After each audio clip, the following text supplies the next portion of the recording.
Hi, I'm Dave Baker. I'm the writer of the webcomic The Action Hospital, and I want to talk to you about some comic books that you should be reading from some super cool creators. So on today's episode, I want to talk to you about one of my favorite creators, Sophie Campbell. She's rad. Full disclaimer, I kind of know her through the internet because we've been emailing together since like 2010, but that doesn't sway my opinion on her work. She's awesome. You probably know her from books like Teenage Mutant Ninja Turtles or Glory, which I'm going to talk to you about right now.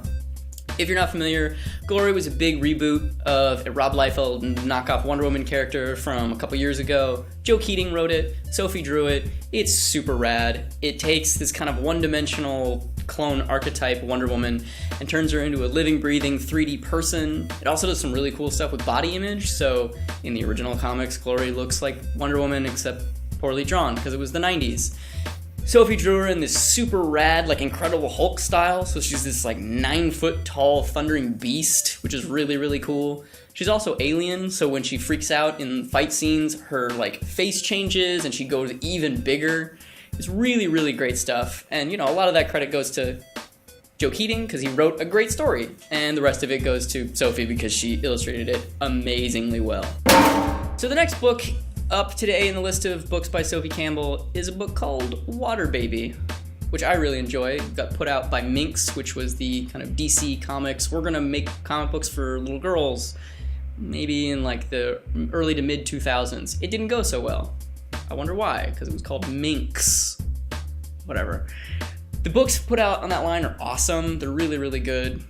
Plain Janes by Jim Rugg and Cecil Castellucci, I believe is how you pronounce her name, is really, really great.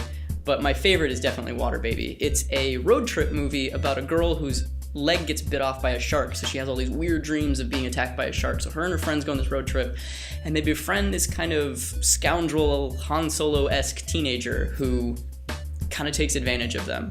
It's really atmospheric, and it feels kind of like a David Lynch movie, which is really cool. It also just stops, which I really like. I know that's a weird thing to say, but the comic goes until it ends.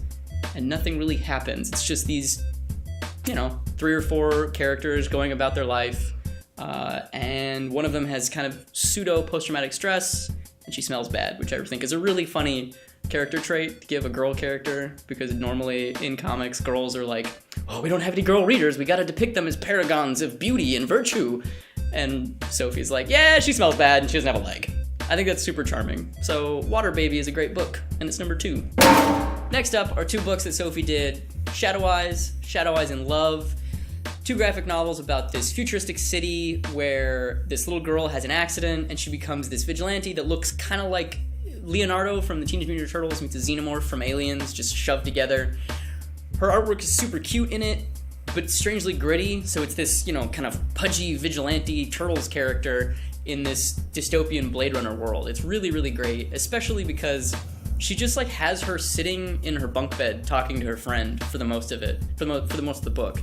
Like, it's not super action heavy, but when there are fights, it's unbelievable. It's the sequential prowess that Sophie Campbell has is just maddening to someone like me who draws and is like, oh, I'm never gonna be as good as Sophie Campbell. Good. So yeah, Shadoweyes in Love, amazing books, you should check them out. So finally, we have Wet Moon, which is Sophie's kind of magnum opus. It's 6 books long, she's working on the 7th, and probably is never gonna stop. As long as Sophie Campbell's alive, there's probably gonna be another volume of Wet Moon in progress.